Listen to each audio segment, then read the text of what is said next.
Rockland, my name is Hope Jordan, and today I'm going to be applying for the Cappel Scholarship. I'm super excited. I'm actually going to be a neuroscience major, so anything with science I'm pretty excited to talk about. We're going to be talking about environmental science today, so let's just get right into it. So the question of what would you consider to be the most surprising and impactful scientific finding in the last 5 years, and how do you believe it has the potential to change the natural world is a pretty interesting question. I'm going to be splitting it into two parts. So the first part of what would you consider to be the most surprising and impactful scientific finding.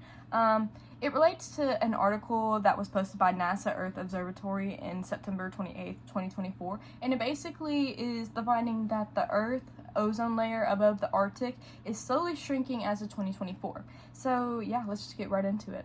So in 1970s, the ozone layer above the Arctic began to slowly get bigger and bigger and bigger until like the 80s, when scientists found that it was actually kind of destructive towards our environment and stuff, and so they decided to get a bunch of countries together and sign the Montreal Protocol, which was designed to phase out ozone-harming chemicals.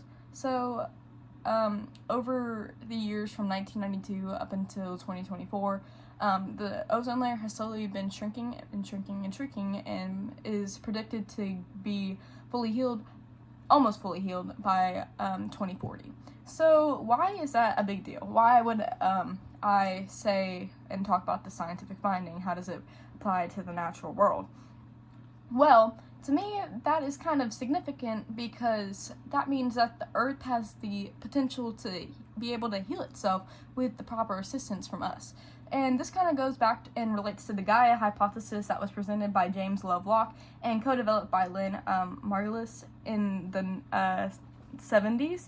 And all my research comes from harvard.edu, and basically the theory proposes that the Earth is one single system controlled by several biological and organic systems that are tightly connected to form the Earth as a whole. So basically it's kind of like this, the Earth is kind of like its own little entity, okay? And honestly, I kind of see of it as actual Mother Earth, an actual individual who has its own way of kind of evolving, changing, and healing itself in its own kind of way.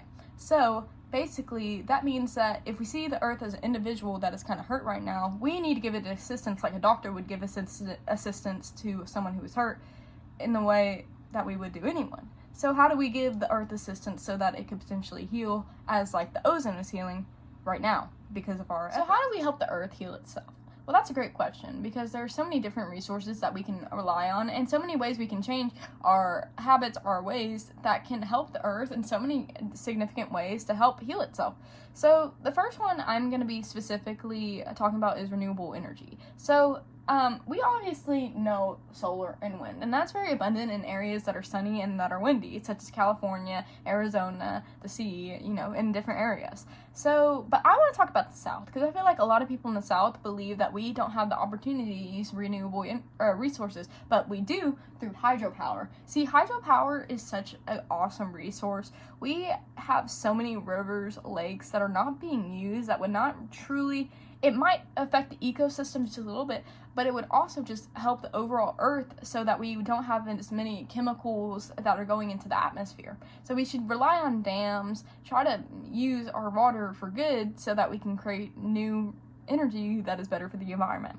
Another thing I want to talk on is trying to limit the release of our harmful chemicals. There has got to be another fuel way. I don't really support electric cars because when they make the batteries, a lot of CO2 goes into the atmosphere, and that is just no good. It heats up the Earth. It's no good.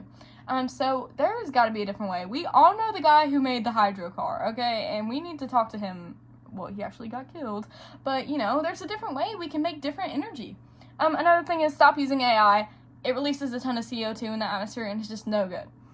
Also, we need to try to keep our ecosystems intact. The jungle, the taiga, even the areas here that are just full of life and different animals, things, and everything. We need to try to keep those things intact. Thank you so much for listening to me, whoever may be listening to me right now. I'm super happy that I have gotten this opportunity, and I hope you consider me for the scholarship.